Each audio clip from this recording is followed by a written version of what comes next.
Ladies and gentlemen, hello, it is Napalm Dawn here on my channel G4G. We're taking a break for some Marvel Avengers Alliance Redux stuff to talk about a game that has recently been re-released and covered on this channel on and off for several years. It is Gigantic. If you were unfamiliar with Gigantic existed back as long ago as about 2015 or so, maybe even 2014, when it was in a closed beta state. It is a third-person shooter that looks like it has some MOBA elements to it, but unlike, say, Battleborn, it actually does not. They're in a way, there are kind of lanes, but you don't have creep, you don't have mobs or anything like that, say like a League of Legends type game. If you play the larger mode, which is called Clash as compared to Rush, there are these NPCs that you can spawn at power points, and you can change what they do, whether they're a healer or they detect invisible mobs, invisible enemies like Trip, or they can put up walls to make it so that the enemy team has a tough time passing through. You could, in a way, call that a little bit of a MOBA element, and also in Clash, you actually do level up as the match goes on, which is somewhat similar to Battleborn. However, Battleborn had a lot of very MOBA-ish modes to it, whereas Gigantic goes way lighter on the MOBA elements to it. And for a little while, they were actually saying that Overwatch 2 would have some elements like that, where you could sort of design your character per match, and of course that got dropped. Anyway, so I used to play Gigantic back in the closed beta days of when it was on the Xbox. And then I could, when they did the beta of the Xbox app, I could actually stream it to my PC, and then it eventually had a PC release. Now, with the history of it, when Motiga was running Gigantic, they had initially partnered up with Microsoft, so it was going to be on the Xbox, and it was going to be on the Microsoft Store for PCs. If you wanted to buy the in-game credits, you initially went over to the Microsoft Store, and that's where you could buy it. They were these red coins, I think they might have been called rupees, and that's what you could use to buy like heroes and skins and such. So Microsoft eventually broke the relationship, and then Perfect World Entertainment, PWE, stepped in and continued to work with Motiga.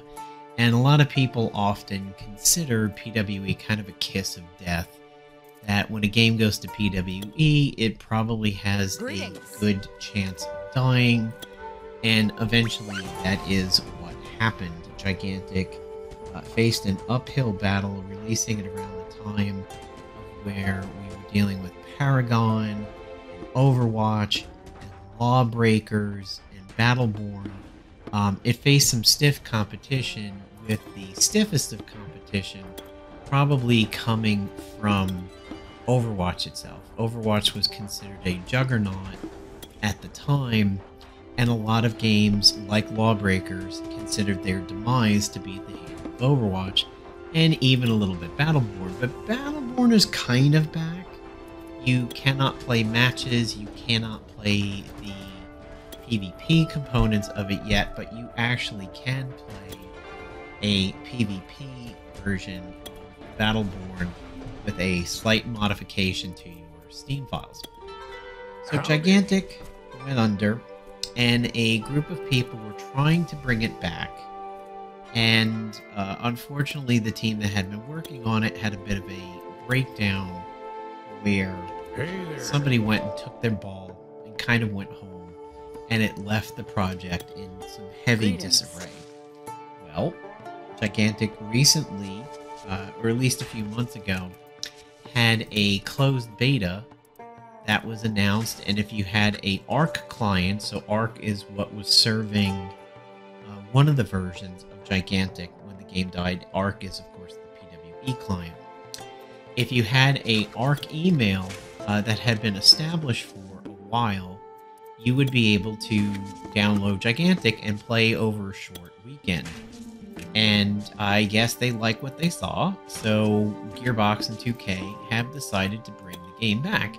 And it has now been active since April 9th. Greetings.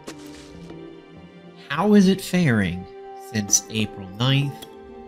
Well, that's what we gotta talk about today. So Gigantic back in the day was really stable from what I remember. I never really had any issues with the game, whether I was playing the Windows Store version or the Arc client version. There was even a conversion for a little bit there where you could change your account from one side to the other, and all of that seemed to be fine. Never had a problem purchasing heroes, and things seemed to be good. Unfortunately, though, at this point in time, Gigantic, since its release, doesn't seem to be doing well, and the community is kind of split between people who are having the time of their lives and people who really are having major difficulties playing. So before we get into some of what's being said on Reddit, I just wanted to point out that here, wow, I'm in a console. Is that a console? Oh wow, if you hit tilde, there is a console here. Yikes, I wonder what can happen there. You can see up here by this Gigantic, there is paths need to be rebuilt. That has been here for a while, and it's sort of become the community meme.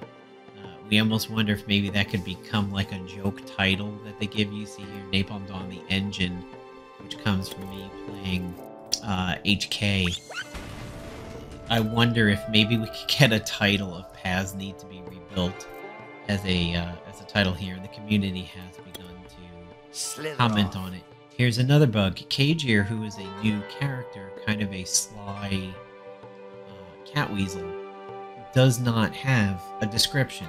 This area below Overview and Cosmetics, there's supposed to be a description there. You can see Paths Need to Be Rebuilt overlays, sits in front of the hero's name. Now, if we look at another hero like Roland, who I've begun to start playing, he does have a description. When the game was live, I played some Lord Gnosis, a lot of Amani. Towards the end of the game's life cycle, I played a lot of HK206, sort of reminds you of Bastion from Overwatch. Some Voden, who plays a little bit like a Hanzo. I may have dipped a toe in the Zandora pool, but I really don't remember what it was like to play her. I always found Woos to be really, really tough. I kind of hated going against a enemy Woo. I did a little bit of Trip. I did a little bit of Uncle Sven after I started getting good at Pip and Paladins. Oh, by the way, yeah, that's another competitor Gigantic faced for a while, is Paladins, which was free to play, just like Gigantic. A lot of Zenobia when the game was live, and that was pretty much it. Now that the game has come back, I've shifted over to doing some Roland, and I still do a lot of HK, but I don't want to pigeonhole myself into one character, so I've decided to spread out a little bit. I maybe did 1 or 2 matches as Paco back in the day. I typically didn't tank, and my support work came from Zenobia. I might have also done a little bit of Adasi. I don't particularly remember it. And then near the end, I rarely, I didn't do anything with T-Mat or Uru. They were kind of new players at the end. Ramsey. Most of the tanks I ran into, of course, were like more Graves. Were really big at the time. Paco. Rutger is relatively new. Never did much with Ezreal, stuff like that. So, now that the game has come back, I can tell you, in my experience, I have definitely had the match bug, where you queue up, somebody doesn't accept their invite, and it says, okay, we're going to put you back in the queue. Now, that works great in World of Warcraft, looking for group, and looking for raid. However, in Gigantic, your queue never seems to complete. You typically have to cancel the queue and re-queue, and it is nearly instant when you do that. But if you sit in the queue, I mean, you could go upwards of 10 minutes and never get a match, but if you re-queue, you get in instantly. I did find that yesterday, however, the re-queuing was happening super fast, and then the next attempt at a game would pop super quick, so they might have that fixed. But that's a major issue, because unless somebody tells you that, you're just gonna sit in queues for 10 or 15 minutes until you give up, and then you're not gonna play, and then the game is gonna look bad. So that's one problem. Of course, we can see paths need to be rebuilt. I did get into a game last night that I think maybe somebody DC'd during the loading splash screen, and it just sat at 100% forever, and I had to tab out and end the game. When I went back in, I appeared on an airship as if it was the start of a match, but then I had nobody around me. I didn't even know what I was getting into. I was like, am I in a bot match? Like, what is going to happen here? I don't have any teammates. It's just me on the airship by myself. Well, one of the reasons why I wanted to do this video is today over on Discord, as you can see from Dash Reindeer on the official Discord, they've said, over the past week, we've been working on fixing the issues that you reported, and while we're not quite there, we're not quite where we want to be just yet. It's been a pleasure seeing you all jump into games and rush clash, blah, blah. We'll keep working hard on squashing things. In the meantime, we're going to deploy a special airship to bring you a compensation package that we promised. It includes 5,000 crowns, Charnock's Cult of Greed hero and weapon skin, and then coming in a later game update, classic hero skins from Margrave and Griselma. Additionally, we're preparing a double XP event for this upcoming weekend. Keep an eye on our social channels, and we'll tell you about it when it comes. So, they said classic skins from Margrave. Maybe it could be things like Eternal Master, but that was a mastery one, so maybe not that. Let's see, I don't really remember these other ones too much. I never really did Margrave, but Eternal Master definitely looks familiar, and it's weird, he has no cheap skins. Huh. Very interesting. All these need to be like 5, 25 to be unlocked, 10 to be unlocked, but there's no cheapy ones. But if we were to look at, say, Gnosis, Greetings. He has cheapy ones, but then he has the mastery ones. Not too sure what they're up to over there with Margrave, but let's take a look at Charnock. And what was the one that they said they were going to give for Charnock? Charnock's A Cult of Greed hero and weapon skin. So let's see. Well, they've got it locked now. Okay, so that's interesting. So they're sort of reserving it. It is a good skin. If I was a Charnock player, I do like it, but I think I like Cult of Fire better. But I mean, 6,000 crowns is a lot. To get one of this tier skins for free is pretty good. I like Cult of Fire a little bit more. Let's see what the weapon looks like. Pretty solid. Yeah, it's cool. So, you know, if you are a Charnock player and he is considered one of the best DPS in the game currently from ranged, you're going to make out like a bandit. But if you're not a Charnock player, I feel like you're left out in the cold a little bit there. So now Griselma is the other one that they are talking about over here along with Margrave. So let's see who they might give you for Griselma, aka Hans Granny. Let's see, they said classic. Here's another one that is super locked out. Oh, because you have to purchase the hero. I'm not a fan of that. I should be able to tell the costs without having to purchase the hero over here. That, I think, is actually a little unfair. If you want to make an informed decision and decide to use your tickets over here, notice I have about 8,000 crowns and 6 tickets. These tickets are hero vouchers that allow you to buy a hero, if I want to make an informed decision and decide on a character and potentially a skin that I really, really want to play after buying that character, locking out me from seeing the cost, I don't think is a particularly fun thing over there.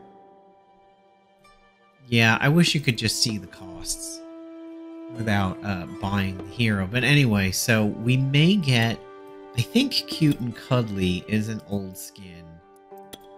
We may see that one as one of the free ones. Margrave I can't exactly predict, but for Zelma it could be Cute and Cuddly.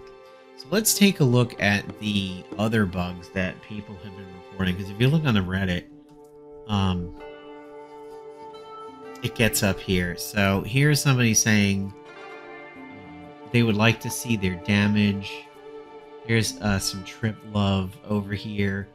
This one bugs the shit out of me. There are people... Oh, okay, well, this one is not the one I thought it was. This one is any news about the PS5 patch to fix the crashing and freezing. Yeah, it is not doing very well on the PS5 right now at all.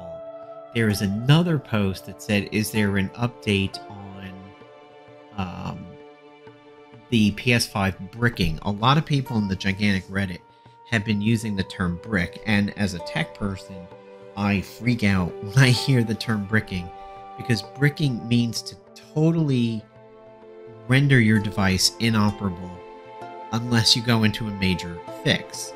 And that is more than a reboot, like rebuilding a firmware, reflashing it if you're talking about an Android or an iOS device, those kinds of things. To use the term brick when it crashes on your PS5 is not the correct way to do it, because everybody's been able to recover it by rebooting their PS5 or shutting down for a little bit and booting it back up. So bricking is not the word. Don't use it. Don't be scared if you see it. Brick would mean taking your PS5 and turning it into a toaster. At that point, an unworkable toaster. Here's somebody saying they love the game despite the how things are being handled. Here's somebody who was saying that they had some issues with a bot. Well, alright, that's a little bit of a different thread here, but we'll talk about this one. I spent an hour trying to queue as a tank support fill. When I finally got into a rush match, I don't know why he took so long. Maybe he got kicked out of a queue because somebody didn't accept and he just waited. I finally get into a rush match where a 4th DPS just decided to stop playing after the first fight. He didn't DC, he was on the ship, he even pinged me back when I pinged him. And then after a few minutes he DCs, and the game turns him into a bot for the enemy team. That's not great. Uru's considered fairly good right now, but he's squishy, so there's some love for Uru. Is this game worth buying? Should I wait? 3 games and I lost. This one is kind of big. This is the one I want to talk about. I'm gonna get downvoted, but what the hell? $16 to be welcome to a bug this huge? Someone leaves the enemy team and they win because we can't kill the bot. He takes 0 damage. I'm 3 games in, and the long queues bug or whatever, it was already bad. Now I think this is so abusable. What stops me from leaving every game and winning? Is there a deserter punishment? And you can see here, I had the game today where someone on my team disconnected, but the bot started attacking me and the rest of my team. I thought I was going crazy. This person says it happens a lot. I don't know how have so many people claimed to see this bug when I know I've played a ton and never seen it. Is there a video of it somewhere? I'm like level 31. I've seen it twice. Yes, when someone leaves, the game tries to turn them into a bot. It makes them invincible. I usually still win, but you're a man down. I haven't seen this. Just ignore them and you'll win. Griselma bots kill creatures pretty quickly, unfortunately. So if it's Griselma who leaves, the replacement Griselma bot can actually, in the full mode, the Clash mode, really screw things over. Here's somebody saying that they were on a boat two people were on a boat when the map. So when you play Clash, as you get near the end of the match, it shrinks, sort of like, say, in Apex Legends, where the storm comes in and like begins to shrink the map and everything. The quote-unquote storm kicked in for this guy's Clash match, and their Zenobia and Beckett got left behind. They were stuck outside the playable map for a while before leaving. I found it pretty funny. I think maybe in the original game, when they made that change to Clash, I might have run into that once. Here, did they fix the PS5 bricking glitch? This is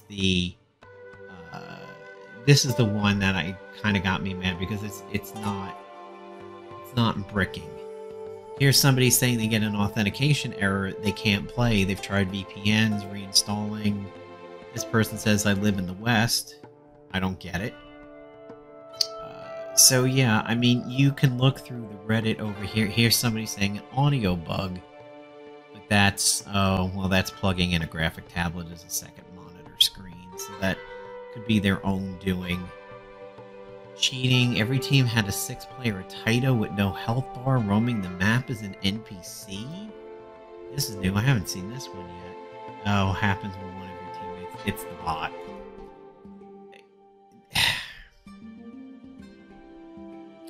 This isn't good. I mean, this is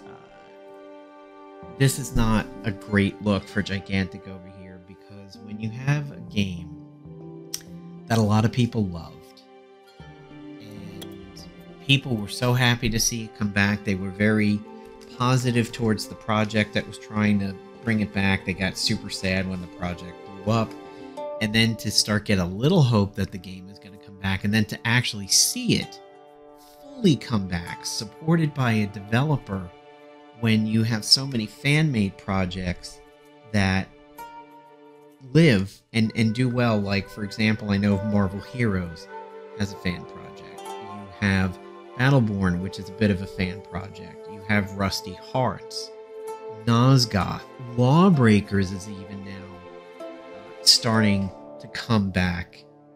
People working on Paragon replacements like Predecessor and things like that.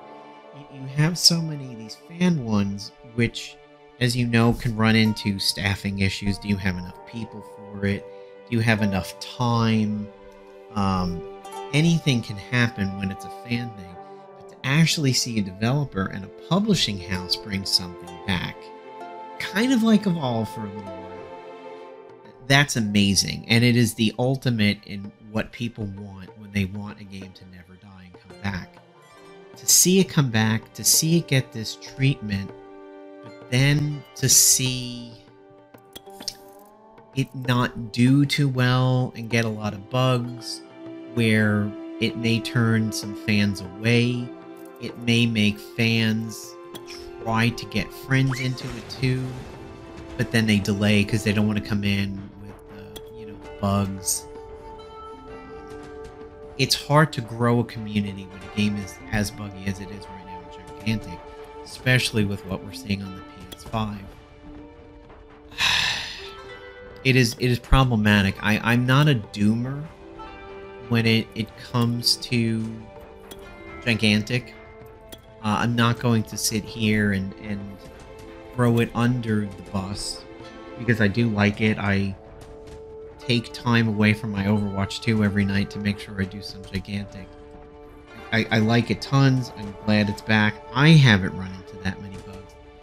But it is hard to grow a community with a game that needs growth before it could potentially get abandoned again. And to face these bugs where people can't even get in, the bots are going crazy, PS5s are potentially becoming unplugged toasters and everything.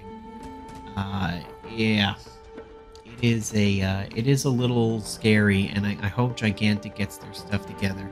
The compensation, the crowns will be great. Yes, the crowns will be phenomenal, but I kind of think it's a little bit of a shame, maybe a little bit even janky, to give skins for characters that people might not play. Like, why not give us a skin voucher ticket? say here's 5,000 crowns and an additional 3 to buy a skin of your choice. Like, highlight it or something. Specifically call out, here's just 5,000, but here's another 3 so that you can get a skin. I mean, clearly, you could do what you want with the credits, but if you sort of call that out, it looks good as a PR move to just get a skin that may rot on a character that you never touch. Not too sure if I'm that crazy about that. But anyway, Gigantic is back. It is fun. The Steam version so far relatively is okay. The PC version seems to be okay. Heed my advice. If you get stuck in a queue, get out of it. Re-queue. It is generally better. I hope to see you guys on the Gigantic Battlefield. I'm still having a blast. I'm still trying to expand my repertoire back from just almost exclusively playing HK at the end of the original game's run. But yeah, give it a try. Try to get your friends into it. Let's grow the Gigantic community. Let's try to be as resistant as possible to the doom and gloom posts. And let's see if they don't get their act together and make the game a little bit better in the hopefully very near future. Alright folks, on out. Have a good one.